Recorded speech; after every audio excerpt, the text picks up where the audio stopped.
வணக்கம், welcome to AGC academy. இன்றைக்கி இந்த கிளாஸில் நம்ம என்ன பார்க்க போகிறோன்னா, காம்பவுண்ட் சர்வேயிங்கில் ரிமைனிங் இருக்கக்கூடிய பாயிண்ட்ஸ் தான் இந்த கிளாஸில் நம்ம வந்து பார்க்க போகிறோம். கிளாஸ்க்கு வந்து போகலாம். போன கிளாஸில் நம்ம வந்து எதோட முடித்தோன்னா, மெரிடியன்னா வந்து என்ன, அதோட டைப்ஸ், அதே மாதிரி பேரிங்னா வந்து என்ன, அதோட டைப்ஸில் வந்து என்ன இருக்குது அப்படின்னு சொல்லி வந்து பார்த்தோம். அடுத்து நம்ம என்ன பார்க்க போகிறோன்னா, இந்த காம்பவுண்ட் சர்வேயிங்கில் இந்த பேரிங்ஸை ரெண்டு மெயினான டிசிக்னேஷனாக வந்து பிரிச்சிருக்காங்க, ரெண்டு மெயினான டிவிஷனாக வந்து பிரிச்சிருக்காங்க. அது என்னென்னு பார்த்தோன்னா, ஒன்று வந்து ஹோல் சர்க்கிள் பேரிங் அப்படின்னு சொல்லியும், இன்னொன்று வந்து குவாட்ரண்டல் பேரிங் அப்படின்னு சொல்லி இந்த பேரிங்ஸை வந்து காம்பவுண்ட் சர்வேயிங்கில் ரெண்டாக வந்து மெயின் டிவிஷனாக வந்து பிரிச்சிருக்காங்க.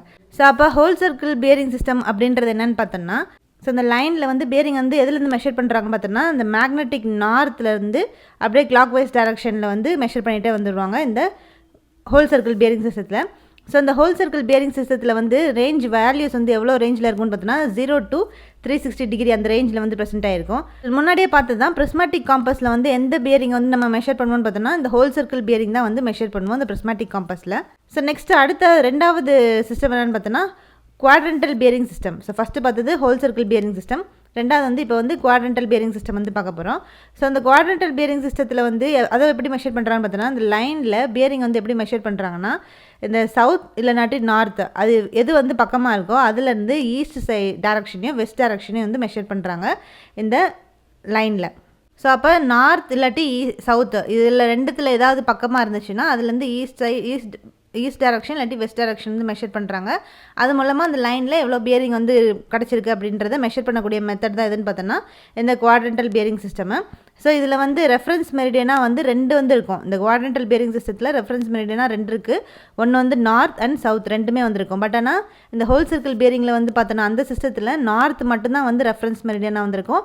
அப்படியே கிளாக் வைஸ் டைரக்ஷனில் வந்து சுற்றி அந்த பேரிங் வந்து கால்குலேட் பண்ணுறாங்க. பட் ஆனால் இந்த குவாட்ரண்டல் பேரிங் சிஸ்டத்தில் வந்து பார்த்தோன்னா ரெஃபரன்ஸ் மெரிடியனாக ரெண்டு வந்துருக்கு, நார்த் சவுத் ரெண்டுமே வந்துருக்கும். இதில் எப்படி எந்த டைரக்ஷனில் மெஷர் பண்ணுறாங்கன்னு பார்த்தோன்னா, clockwise anticlockwise ரெண்டு டைரக்ஷன்லேயும் வந்து மெஷர் பண்ணுவாங்க. அந்த லைனோட பொசிஷனை பொறுத்து கிளாக் வைஸ் டைரக்ஷன்லேயும் ஆன்டி கிளாக் வைஸ் டைரக்ஷன்லேயும் வந்து மெஷர் பண்ணுறாங்க. இந்த குவாட்ரண்டல் பேரிங் சிஸ்டத்தில் வந்து எந்த காம்பஸ் வந்து நம்ம யூஸ் பண்ணுறோன்னு பார்த்தோன்னா, சர்வேயர் காம்பஸ் வந்து யூஸ் பண்ணுறோம். ஹோல் சர்க்கிள் பேரிங் சிஸ்டத்தில் வந்து பிரிஸ்மேட்டிக் காம்பஸ் வந்து யூஸ் பண்ணுறோம். இதுதான் வந்து whole circle bearing system and quadrantal bearing சிஸ்டம்னா வந்து என்ன அப்படின்னு சொல்லி வந்து பார்த்தோம். அடுத்து இந்த ஹோல் சர்க்கிள் பேரிங் சிஸ்டம் வந்து இப்போ 90 டிகிரிக்கு மேலே வந்து போச்சு அப்படின்னா அது எப்படி கன்வெர்ட் பண்ணுறோம் இல்லை ரெடியூஸ் பண்ணுறோன்னு பார்த்தோன்னா, குவாட்ரண்டல் பேரிங் சிஸ்டமாக வந்து கன்வெர்ட் பண்ணிடுறோம். அது மூலமாக அந்த வேல்யூஸ் நியூமரிக்கல் வேல்யூஸ் எல்லாம் வந்து சேமாக தான் வந்திருக்கும். அதில் கிடைக்கக்கூடிய அந்த பேரிங்கை தான் நம்ம என்ன சொல்கிறோன்னா ரெடியூஸ்டு பேரிங் அப்படின்னு சொல்லி வந்து டிஃபைன் பண்ணுறோம். அப்போ ஹோல் சர்க்கிள் பேரிங் சிஸ்டம் வந்து 90 டிகிரிக்கு மேலே வந்து போகும்போது அதை எப்படி வந்து கன்வெர்ட் பண்ணுறோன்னு பார்த்தோன்னா, குவாட்ரண்டல் பேரிங் சிஸ்டமாக வந்து ரெடியூஸ் பண்ணுறோம் இல்லைனாட்டி கன்வெர்ட் பண்ணுறோம். ஆனால் வந்து அதோட வேல்யூஸ் எல்லாம் வந்து சேமாக தான் வந்திருக்கும். அதில் கிடைக்கக்கூடிய பேரிங்கை தான் நம்ம ரெடியூஸ்ட் பேரிங் ஆர்பி அப்படின்னு சொல்லி வந்து டிஃபைன் பண்ணுறோம். ஒவ்வொரு லைன் வந்து நம்ம எடுத்துக்கிட்டாலும் அதில் ரெண்டு பேரிங்ஸ் வந்து ப்ரெசென்ட் ஆகிருக்கும். அது எங்கே இருக்குது, இந்த பேரிங்ஸ் வந்து எங்கே கேல்குலேட் பண்ணுவோன்னு பார்த்தோன்னா, ஒவ்வொரு அந்த லைனோட எண்ட்ஸில் வந்து இந்த பேரிங்ஸ் வந்து கேல்குலேட் பண்ணுறோம். அந்த மாதிரி தான் வந்து இப்போ நம்ம 4 பேரிங்னா வந்து என்ன, பேக் பேரிங்னா வந்து என்ன அப்படின்னு சொல்லி வந்து பார்க்க போகிறோம். அப்போ ஒரு லைனை எடுத்துக்கிட்டோன்னா அதில் 4 பேரிங்கும் வந்துருக்கும், பேக் பேரிங்கும் வந்துருக்கும். அப்போ 4 பேரிங்னா வந்து என்ன, பேக் பேரிங்னா வந்து என்ன அப்படின்றத இப்போ நம்ம வந்து பார்க்கலாம். அப்போ 4 பேரிங் அப்படின்றத இன்னொரு நேமில் நம்ம எப்படி சொல்லலாம்னா ஃபார்வர்ட் பேரிங் அப்படின்னு வந்து சொல்லலாம். அப்போ 4 பேரிங் அப்படின்றது இந்த லைனில் பேரிங் வந்து எப்படி கால்குலேட் பண்ணுறாங்கன்னா, இந்த சர்வே பண்ணக்கூடிய அந்த லைனில் எந்த டைரக்ஷனில் சர்வே பண்ணுறோமோ, எந்த டைரக்ஷனில் வந்து சர்வே வந்து பண்ணுறோமோ, ஃபார்வர்ட் டைரக்ஷனில் வந்து பண்ணோம் அப்படின்னா அந்த பேரிங்கை தான் நம்ம என்ன சொல்கிறோம்னா 4 பேரிங் அப்படின்னு வந்து சொல்கிறோம். வந்து இந்த சர்வே பண்ணக்கூடிய அந்த சர்வே வந்து ஒர்க் பண்ணக்கூடிய அந்த ப்ராக்ரெஷன் பண்ணக்கூடிய அந்த லைன்லேயே கண்டுபிடிக்கக்கூடிய அந்த பேரிங்கை நம்ம வந்து ஃபார்வர்ட் பேரிங் இல்லாட்டி 4 பேரிங் அப்படின்னு சொல்கிறோம். அதை வந்து ஃபார்வர்ட் டைரக்ஷனில் அந்த லைனில் வந்து பேரிங் வந்து கண்டுபிடிச்சோன்னா அது 4 பேரிங். இதே பேக் பேரிங்கை வந்து நம்ம இன்னொரு நேமில் எப்படி சொல்லலாம்னா ரிவர்ஸ் பேரிங் அப்படின்னு வந்து சொல்லலாம். அப்போ இதில் எப்படின்னு பார்த்தோன்னா அதுக்கு அப்படியே ஆப்போசிட். அப்போ அந்த லைனில் பேரிங் எப்படி கால்குலேட் பண்ணுறோன்னு பார்த்தோன்னா ரிவர்ஸ்லேயோ இல்லாட்டி ஆப்போசிட்டாக அந்த சர்வே பண்ணக்கூடிய அந்த லைனுக்கு அந்த சர்வே பண்ணக்கூடிய அந்த டைரக்ஷனுக்கு அப்படியே ஆப்போசிட்டாக இல்லாட்டி ரிவர்ஸாக நம்ம வந்து இந்த பேரிங் அந்த லைனில் பேரிங் வந்து கால்குலேட் பண்ணோம் அப்படின்னா அந்த பேரிங்கை தான் நம்ம என்ன சொல்கிறோன்னா reverse bearing or back bearing அப்படின்னு சொல்லி வந்து டிஃபைன் பண்ணுறோம். இதான் வந்து 4 பேரிங் அண்டு பேக் பேரிங். அப்போ ஹோல் சர்க்கிள் பேரிங் சிஸ்டத்தில் இந்த 4 பேரிங்கும் பேக் பேரிங்கும் வந்து இந்த ஒரு லைனில் எவ்வளோ டிஃப்ரென்ஸ் வந்து இருக்குன்னு பார்த்தோன்னா 180 டிகிரி வந்து டிஃப்ரென்ஸ் வந்து ப்ரெசென்ட் ஆகிருக்கும் இந்த ஹோல் சர்க்கிள் பேரிங் சிஸ்டத்தில் 4 பேரிங் அண்ட் பேக் பேரிங்கோட டிஃப்ரென்ஸு. அப்போ பேக் பேரிங் இதுக்கு ஃபார்முலா என்னன்னு பார்த்தோன்னா, back bearing equal to fore bearing plus or minus 180 degree. அப்போ ப்ளஸ் எப்போ வரும், இந்த இடத்துல வந்து ப்ளஸ் ஆர் மைனஸ் இருக்கா, ஸோ அப்போ ப்ளஸ் எப்போ வரும் அப்படின்னு வந்து பார்த்தோம்னா ஃபோர் பியரிங்கோட வேல்யூ வந்து 180 டிகிரியோட கம்மியாக இருந்துச்சுன்னா அப்போ ப்ளஸ் சைன் வந்து இங்கே யூஸ் பண்ணணும். அதே மாதிரி மைனஸ் சைன் எப்போ வரும்னு பார்த்தோன்னா இந்த ஃபோர் பியரிங்கோட வேல்யூ வந்து 180 டிகிரிக்கு தாண்டி போச்சுன்னா அப்போ மைனஸ் சைன் வந்து யூஸ் பண்ணணும். ஸோ அதுதான் வந்து ப்ளஸ் ஆர் மைனஸ். அப்போ ப்ளஸ் சைன் எப்போ யூஸ் பண்ணணும், மைனஸ் சைன் எப்போ யூஸ் பண்ணணும் அப்படின்னு சொல்லி வந்து பார்த்தாச்சு. அடுத்து இப்போ குவாட்ரண்டல் பியரிங் சிஸ்டத்தில் வந்து ஃபோர் பியரிங் பேக் பியரிங் நம்ம எப்படி எடுத்துக்கிறோன்னு பார்த்தோம்னா அதில் நியூமரிக்கல் வேல்யூஸ் எல்லாம் வந்து சேமாக தான் வந்திருக்கும். பட் ஆனால் கார்டினல் பாயிண்ட்ஸ் மட்டும் ஆப்போசிட் டைரக்ஷனில் ஆப்போசிட்டாக நம்ம வந்து எடுத்துக்குவோம். அப்போ கார்டினல் பாயிண்ட்ஸ்னால் இந்த ஈஸ்ட் வெஸ்ட் நார்த் சவுத் அந்த கார்டினல் பாயிண்ட்ஸ் தான், அதுதான் நம்ம கார்டினல் பாயிண்ட்ஸ் அப்படின்னு வந்து சொல்கிறோம். ஸோ அந்த பாயிண்ட்ஸ் தான் நம்ம எப்படி எடுத்துக்கிறோன்னா ஆப்போசிட்டாக வந்து எடுத்துக்கிறோம். ஸோ அப்போ இந்த பேக் பியரிங் இந்த லைனில் பேக் பியரிங் வந்து கண்டுபிடிக்கிறோன்னா அப்போ வேல்யூ வந்து அதே தான் வந்து இருக்கும். பட் ஆனால் அந்த கார்டினல் பாயிண்ட்ஸ் வந்து எப்படி மாத்திரம்னு பார்த்தோன்னா நார்த் இருந்துச்சுன்னா சவுத்தாகவும், சவுத் இருந்துச்சுன்னா நார்த்து, ஈஸ்ட் இருந்தால் வெஸ்ட்டு, வெஸ்ட்னா ஈஸ்ட்டு அப்படின்னு சொல்லி இந்த ஃபோர் பியரிங்கில் நம்ம கேல்குலேட் பண்ணிக்கிறோம். ஸோ இப்படி தான் எதில் பண்ணோன்னா அந்த குவாட்ரண்டல் பியரிங் சிஸ்டத்தில் ஃபோர் பியரிங் பேக் பியரிங் இந்த மாதிரி தான் வந்து கண்டுபிடிக்கணும். ஸோ எந்த ஸ்டேஷனில் நம்ம எடுத்துக்கிட்டாலும் இந்த ஃபோர் பியரிங் அண்ட் பேக் பியரிங்கோட டிஃப்ரென்ஸ் வந்து எவ்வளோ இருக்குன்னு பார்த்தோன்னா எதுக்கு ஈக்குவலாக இருக்குன்னு பார்த்தோன்னா இந்த இன்டர்னல் ஆங்கிளுக்கும் எக்ஸ்டர்னல் ஆங்கிளுக்கும் வந்து ஈக்குவலாக வந்து ப்ரெசென்ட் ஆகிருக்கும். ஒரு ஸ்டேஷனில் ஃபோர் பியரிங் பேக் பியரிங்கோட டிஃப்ரென்ஸ் வந்து எதுக்கு ஈக்குவலாக இருக்குன்னு பார்த்தோன்னா இன்டர்னல் அண்ட் எக்ஸ்டர்னல் ஆங்கிளுக்கு ஈக்குவலாக வந்து ப்ரெசென்ட் ஆகிருக்கும். ஸோ இந்த ஓப்பன் ட்ராவர்ஸில் வந்து பார்த்தோன்னா இப்போ வந்து ஃபோர் பியரிங் பேக் பியரிங் வந்து நம்பர்ஸாக வந்து நிறைய நம்பர்ஸில் வந்து இந்த ஓப்பன் ட்ராவர்ஸில் ஃபோர் பியரிங் பேக் பியரிங் வந்து ப்ரெசென்ட் ஆயிடுச்சுன்னா அதை எப்படி எடுத்துக்கிறோன்னு பார்த்தோன்னா n-1 அப்படின்னு சொல்லி வந்து எடுத்துக்கிறோம்.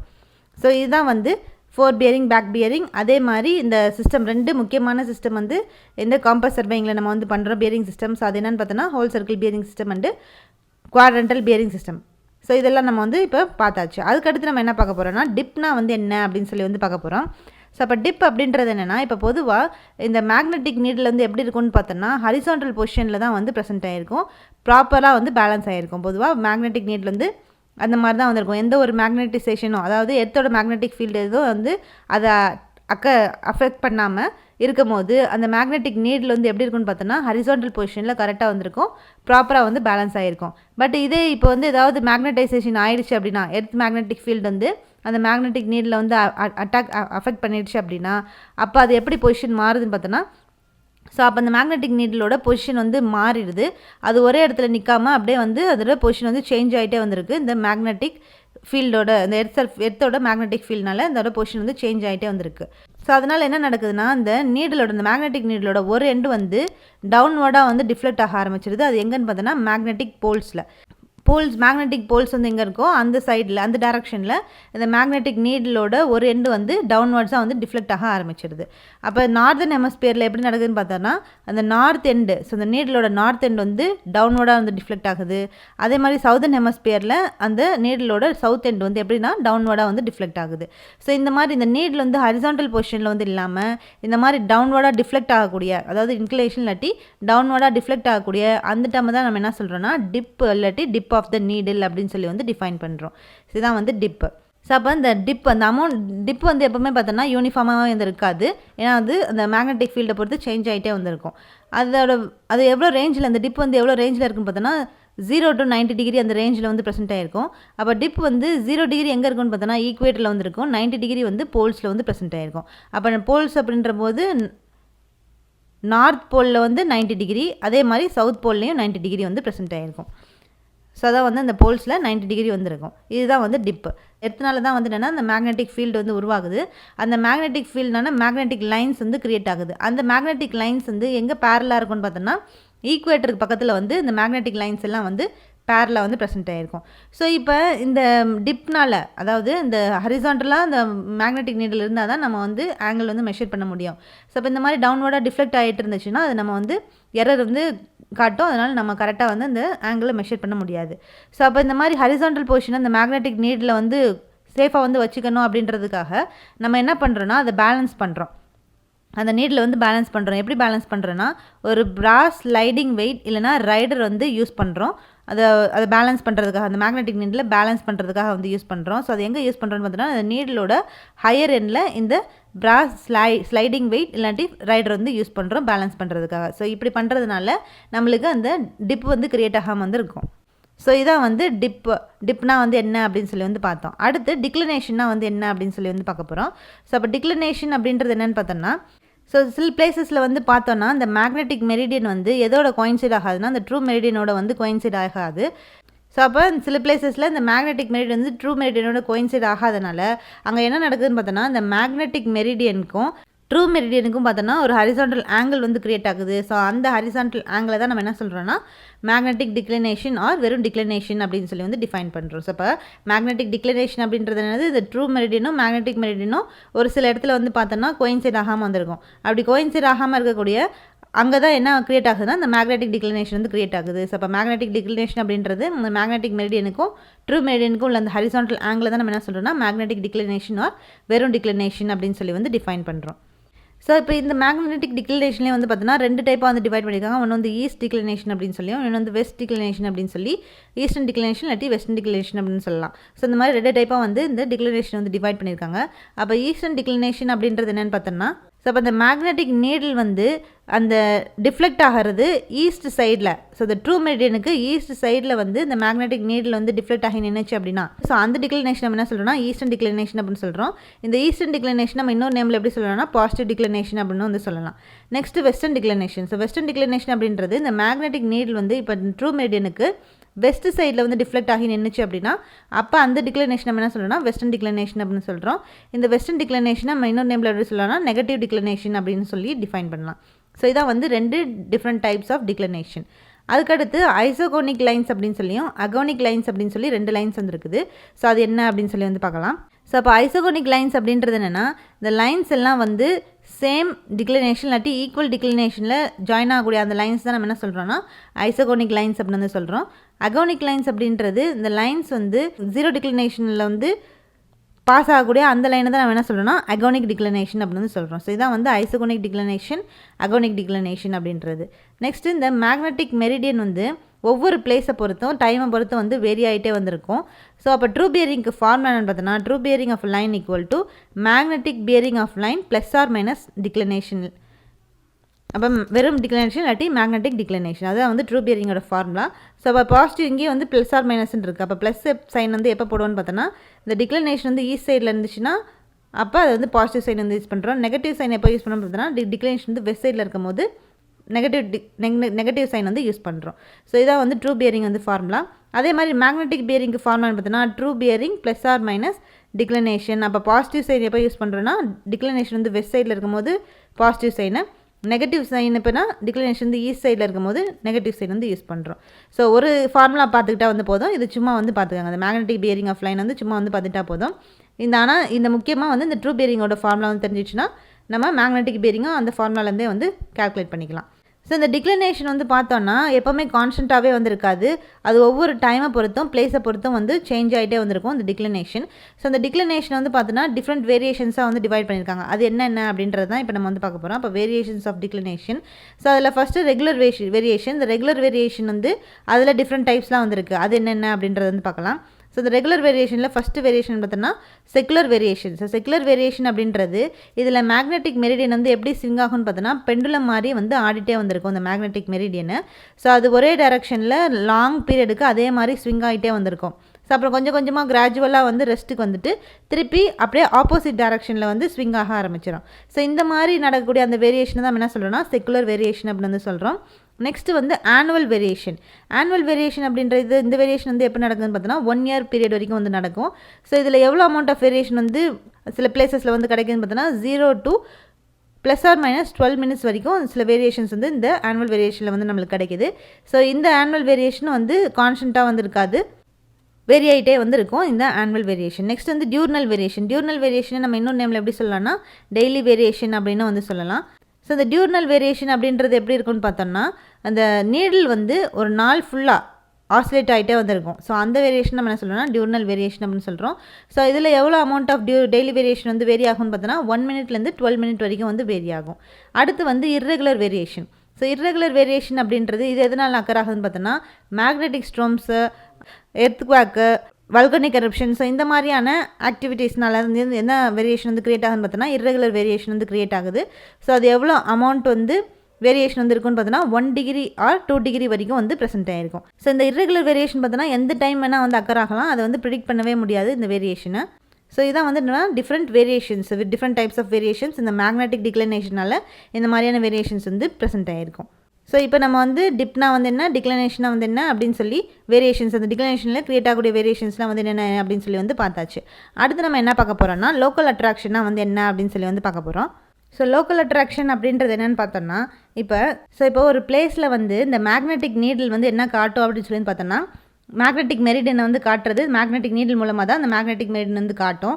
ஸோ அப்போ அங்கே வந்து இந்த மேக்னெட்டிக் நீடில் வந்து மேக்னெட்டிக் மெரிடியனை கரெக்டாக வந்து காட்டணும்னா அங்கே எந்த ஒரு அட்ராக்டிவ் ஃபோர்ஸஸும் வந்து இல்லாமல் இருந்தால் தான் அந்த மேக்னெட்டிக் மெரிடியனை அந்த நீடில் வந்து கரெக்டாக வந்து காட்டும். ஸோ அப்போ அந்த மேக்னெட்டிக் நீடில் எப்போவுமே எங்கே வந்து பாயிண்ட் அவுட் பண்ணி பார்த்தோன்னா மேக்னெட்டிக் நார்த்தில் வந்து பாயிண்ட் அவுட் பண்ணும்.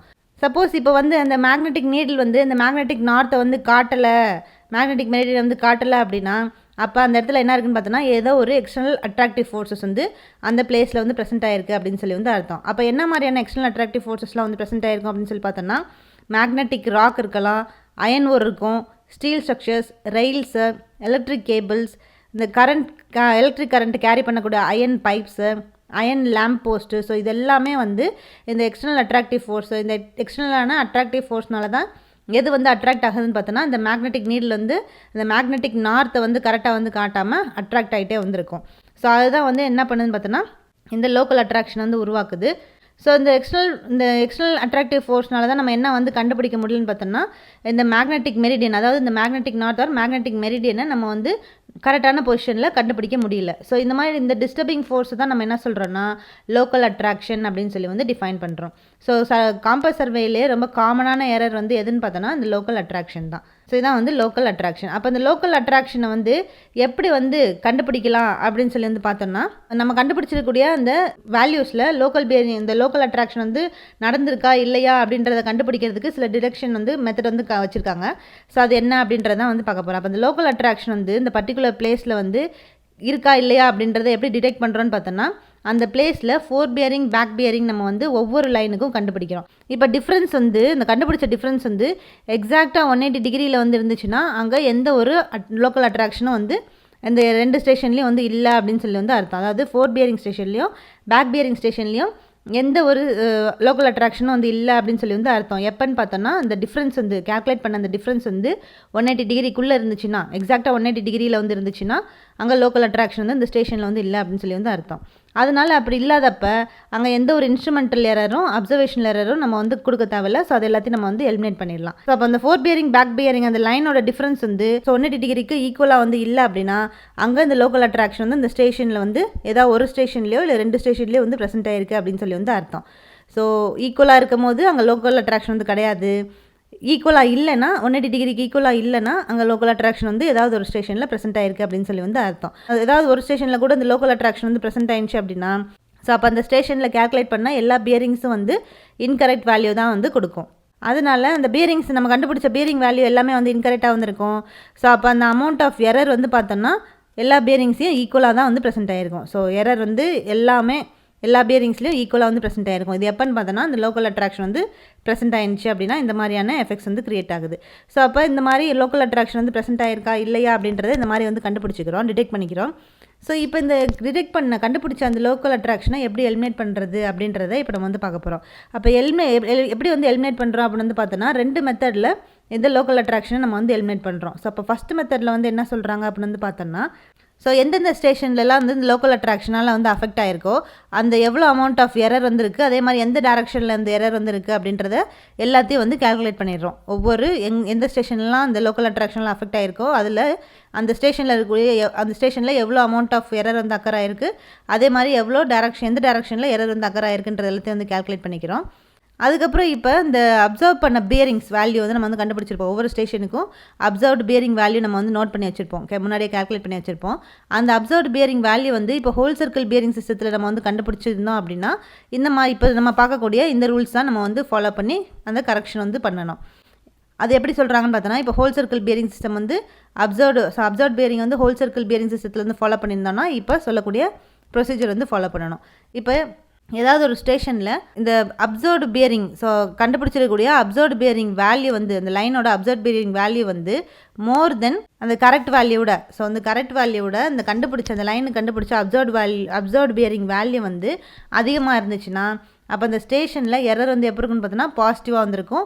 அப்போ கரெக்ஷன் வந்து நெகட்டிவாக வந்து ப்ரெசென்ட் ஆகிருக்கும். எப்போ இந்த ஸ்டேஷனில் நம்ம அந்த லைனில் வந்து அப்சர்வ் பியரிங் வேல்யூ வந்து கண்டுபிடிச்சிருப்போம், அந்த வேல்யூ வந்து கரெக்ட் பண்ண அந்த வேல்யூவோட அதிகமாக வந்து இருந்துச்சு அப்படின்னா, அப்சர்வ் பியரிங் வேல்யூ வந்து அதிகமாக இருந்துச்சுன்னா அப்போ அந்த ஸ்டேஷனில் எரர் வந்து பாசிட்டிவாக இருந்திருக்கும், கரெக்ஷன் வந்து நெகட்டிவாக வந்து ப்ரெசென்ட் ஆகிருக்கும். ஸோ இப்போ எரர் வந்து நெகட்டிவாக இருந்துச்சுன்னா அந்த ஸ்டேஷனில் எரர் வந்து நெகட்டிவாக இருந்துச்சுன்னா கரெக்ஷனும் வந்து நெகட்டிவாக வந்து ப்ரெசென்ட் ஆகிருக்கும். ஸோ இதுதான் வந்து இந்த எப்போன்னு பார்த்தோன்னா இந்த ப்ரொசீஜர் எப்போ ஃபாலோ பண்ணுவோன்னா நம்ம வந்து இந்த அப்சர்வ் பியரிங் வந்து ஹோல் சர்க்கிள் பியரிங் சிஸ்டத்தில் வந்து கண்டுபிடிச்சிருந்தோம் அப்படின்னா இந்த ப்ரொசீஜர் வந்து ஃபாலோ பண்ணணும். இதே இந்த அப்சர்வ் பியரிங் வேல்யூ வந்து குவாட்ரண்டல் பியரிங் சிஸ்டம் மூலமாக வந்து கண்டுபிடிச்சிருந்தோம் அப்படின்னா இப்போ பார்க்கக்கூடிய இந்த ப்ரொசீஜர் வந்து ஃபாலோ பண்ணணும். ஸோ அது என்ன ப்ரொசீஜர் அப்படி வந்து பார்த்தோன்னா இப்போ ஃபஸ்ட்டு குவாட்ரண்ட்லேயும் தேர்ட் குவாட்ரண்ட்லேயும் நியூமரிக்கல் வேல்யூஸ் வந்து இந்த பியரிங்ஸோட அந்த கண்டுபிடிச்ச இந்த பியரிங்ஸோட நியூமரிக்கல் வேல்யூ வந்து பார்த்தோன்னா கிளாக் வைஸ் டைரக்ஷனில் வந்து இன்க்ரீஸ் பண்ணுறோம். அதே மாதிரி செகண்ட் குவாட்ரண்ட்டும் ஃபோர்த்து குவாட்ரண்ட்லேயும் வந்து பார்த்தோன்னா அந்த பியரிங்கோட நியூமரிக்கல் வேல்யூ வந்து எப்படி இன்க்ரீஸ் ஆகுதுன்னு பார்த்தோன்னா ஆன்டி கிளாக் வைஸ் டைரக்ஷனில் வந்து இன்க்ரீஸ் ஆகும். ஸோ இந்த மாதிரி இன்க்ரீஸ் பண்ணும்போது இந்த பாசிட்டிவ் கரெக்ஷன் வந்து எப்போ அப்ளை பண்ணணும்னா கிளாக் வைஸ்லையும், ஸோ பாசிட்டிவ் கரெக்ஷன் வந்து கிளாக் வைஸ் டைரக்ஷன்லையும், நெகட்டிவ் கரெக்ஷன் வந்து எங்கே அப்ளை பண்ணணும்னு பார்த்தோன்னா ஆன்டி கிளாக் வைஸ் டைரக்ஷன்லேயும் வந்து அப்ளை பண்ணணும். ஸோ இது எப்போ இந்த ப்ரொசீஜர் வந்து எப்போன்னு பார்த்தோன்னா இந்த அப்சர்வ் பியரிங் வந்து குவாட்ரண்டல் பியரிங் சிஸ்டம் மூலமாக நம்ம வந்து கண்டுபிடிச்சிருந்தோம்னா இந்த ப்ரொசீஜர் வந்து ஃபாலோ பண்ணணும். ஸோ இதுதான் வந்து ஃபஸ்ட்டு மெத்தட். இந்த லோக்கல் அட்ராக்ஷனை எலிமினேட் பண்ணக்கூடிய ஃபஸ்ட்டு மெத்தட் வந்து இதுதான். ஸோ அதுக்கப்புறம் செகண்ட் மெத்தட் வந்து இருக்குது. ஸோ செகண்ட் மெத்தடில் வந்து என்ன சொல்கிறாங்க அப்படின்னு வந்து பார்த்தோன்னா ஒவ்வொரு ஸ்டேஷன்லையும் எல்லா ஸ்டேஷன்லேயும் இந்த இன்க்ளூடட் ஆங்கிள்ஸ் எல்லாம் வந்து எப்படி வந்து கண்டுபிடிக்கிறாங்கன்னா இந்த அப்சர்வ் பியரிங் மூலமாக இந்த ஒவ்வொரு எல்லா ஸ்டேஷன்லையும் இன்க்ளூடட் ஆங்கிள்ஸ் வந்து கண்டுபிடிச்சிக்கிறாங்க. ஸோ அப்போ அந்த கண்டுபிடிச்ச இந்த இன்க்ளூடட் ஆங்கிள்ஸ் எல்லாத்தையும் வந்து எதோட செக் பண்ணுறோன்னு பார்த்தோன்னா இந்த ஆங்கிள்ஸோட சம்மோட வந்து செக் பண்ணி பார்க்குறோம். சம்மோட செக் பண்ணி பார்த்துட்டு இந்த ஆங்கிள்ஸ் எல்லாத்தையும் வந்து கரெக்ட் பண்ணுறோம். ஸோ இதுதான் என்னென்னு பார்த்தோன்னா இந்த ரெண்டு மெத்தடு, இந்த லோக்கல் அட்ராக்ஷனை எலிமினேட் பண்ணக்கூடிய ரெண்டு மெத்தட் வந்து இதுதான். ஸோ இப்போ லோக்கல் அட்ராக்ஷனாக வந்து என்ன, அது எப்படி கண்டுபிடிக்கிறது, அதே மாதிரி அதை எப்படி எலிமினேட் பண்ணக்கூடிய மெத்தட்ஸ் வந்து என்னென்ன அப்படின்னு சொல்லி வந்து பார்த்தாச்சு. அதுக்கப்புறம் இப்போ என்ன பார்க்க போகிறோன்னா இந்த காம்பஸ் சர்வேயிங்கில் பெர்மிசிபிள் எரர் வந்து எவ்வளோ தாண்டி இருக்கக்கூடாதுன்னா 7.5 minutes தாண்டி வந்து இருக்கக்கூடாது.